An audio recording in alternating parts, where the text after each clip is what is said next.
pilih mana-mana bergantung pada kemahiran kamu. Kalau cikgu suka kaedah penggantian. Tapi sebenarnya bergantung juga pada soalan. Okey. So, kita akan tengok macam mana nak selesaikan yang ini. Macam mana nak dapatkan nilai X dan juga nilai Y. Okey, untuk kaedah penggantian, first step yang kamu kena buat adalah kamu labelkan persamaan pertama dan persamaan kedua. Tak kisah kamu nak labelkan yang bawah ni satu ke yang atas ni satu. Okey, so nak mudah kita letaklah yang atas satu, yang bawah dua. Okey, itu step yang pertama, kamu nomborkan. Okey, step yang seterusnya kena buat apa? Okay, daripada persamaan yang kedua, cikgu pilih persamaan yang kedua, kita akan jadikan Y ni sebagai sorang-sorang. Ataupun kita panggil perkara rumus. Itu terms dia. Kita akan jadikan Y sebagai perkara rumus. Perkara rumus tu apa? Perkara rumus tu adalah kita jadikan Y ni subjek ataupun sorang-sorang. Maksudnya selain daripada Y kita tak nak. Selain daripada Y, dia ada apa dekat sini? Ada positif 3X. So, macam mana nak jadikan Y ni sorang-sorang? Kamu pindahkan positif 3X ke kanan. Dia akan jadi 7 tolak 3X. Yang ini kita label sebagai persamaan ketiga. Dalam kaedah penggantian, kita akan labelkan persamaan satu, persamaan dua, and then pilih satu persamaan untuk kamu jadikan satu pun boleh ubah tu sebagai single, sorang-sorang. Contoh cikgu ambil dekat sini persamaan yang kedua, cikgu jadikan persamaan ketiga Y sama dengan 7 tolak 3X. And then dekat sinilah dia akan gantikan. Gantikan ni yang kita panggil kaedah penggantian. So kita akan gantikan persamaan ketiga ke dalam persamaan pertama. Okay, so next step adalah gantikan persamaan ketiga ni ke dalam persamaan yang pertama. Macam mana tu? Okay, macam ni. So, kamu nampak tak dekat sini? Okay, dalam persamaan pertama ni, dia ada 2X tolak Y sama dengan 3.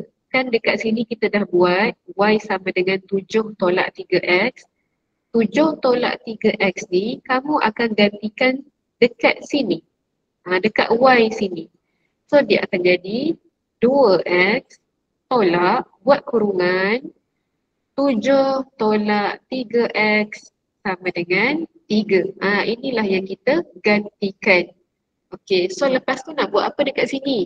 Dekat sini, bila ada kurungan, kamu kena darabkan yang dekat luar kurungan ni dengan sebutan yang dalam kurungan. So negatif darab 7, kamu akan dapat negatif 7.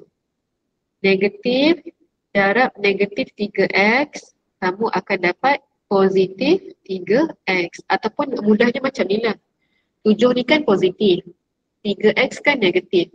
So bila ada negatif dekat luar kurungan, kamu kena terbalikkan dia punya sign. Positif jadi negatif, negatif jadi positif. So yang lain ni kekal sama, 2X dengan 3 ni tak payah kacau. First step kamu kena hilangkan kurungan ni. Okay, so lepas tu nampak tak ni? Ini persamaan linear yang kamu buat awal-awal tadi.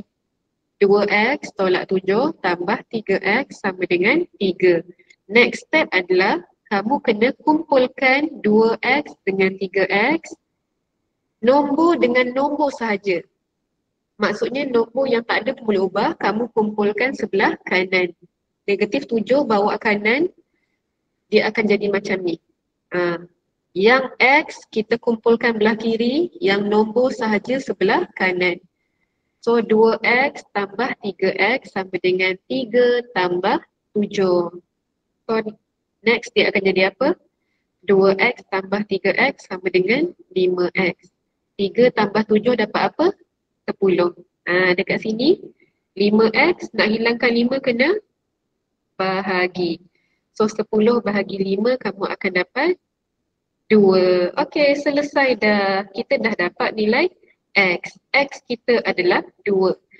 So bila kamu dah dapat nilai X sama dengan 2, kamu gantikan X sama dengan 2 ni dekat mana-mana persamaan.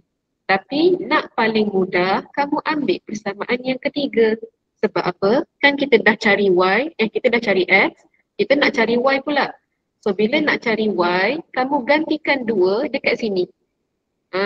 So dia akan jadi gantikan X sama dengan 2 dalam persamaan ketiga. So dia akan jadi Y sama dengan 7 tolak 3 darab 2. Kamu gantikan 2 ni dekat sini, persamaannya ini. Dia akan jadi macam ni. So yang ini kamu tekan je kalkulator terus 7 tolak 3 kurungan 2. So dapat apa?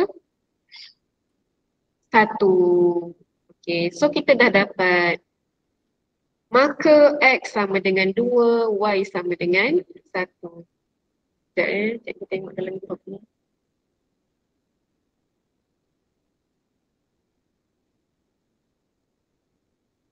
Okay. Cikgu Anis pun dah ni. Okay. So, ini sahaja kaedah penggantian. So, step dia cikgu ulang balik. Yang pertama, label persamaan pertama, label persamaan kedua. Step seterusnya, pilih satu persamaan, jadikan satu boleh ubah sebagai perkara rumus and then kamu label sebagai persamaan ketiga. Lepas tu, gantikan persamaan ketiga ke dalam persamaan satu. Okay? Kamu tengok banyak jalan kerja dekat sini, tapi percayalah cakap cikgu, kalau kamu selalu buat latihan, insya-Allah kamu boleh mahirkan. Okay, so dekat sini cikgu ada beberapa lagi latihan yang kamu boleh buat. Kenalah buat kan kalau kamu nak pandai. Okay, so yang ini contoh saja. So kamu boleh buat ada 1, 2, 3, 4, 5, 6. Okay, so ada 6 latihan dekat sini, kamu boleh buat. So untuk kelas hari ini sampai situ sahaja. The end. Thank you. Okay, ada soalan tak? Ada soalan tak? Tak ada. Cikgu faham je kalau tak ada soalan tu. Nanti kalau kamu tak tahu nak buat latihan, adalah tu soalan. Okay, so kalau ada soalan, jangan malu-malu. Jangan live dulu. Allah, dah live pula. Sabarlah cikgu nak ambil kehadiran ni. Okay, kejap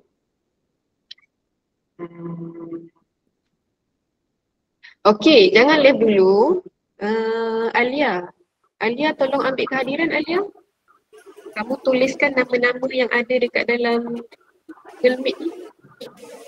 Okay, sementara Alia ambil kehadiran. Ada soalan tak? Tak ada. So kalau ada soalan boleh WhatsApp cikgu ataupun tanya je dekat dalam grup. Sekejap cikgu nak tangkap gambar dulu.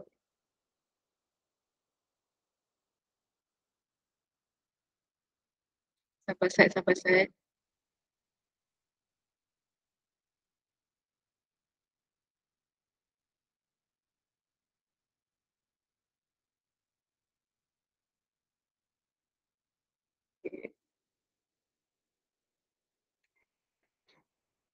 Okay, so itu sahajalah untuk kelas hari ini.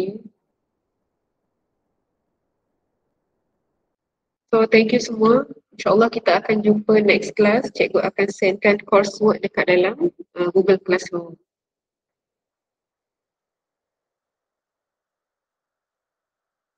Okay, thank you semua. Boleh left dah. Sama-sama. Alia sempat tak tu ambil kehadiran tu? Sama-sama. Sama-sama. Jumpa next class. Sama-sama.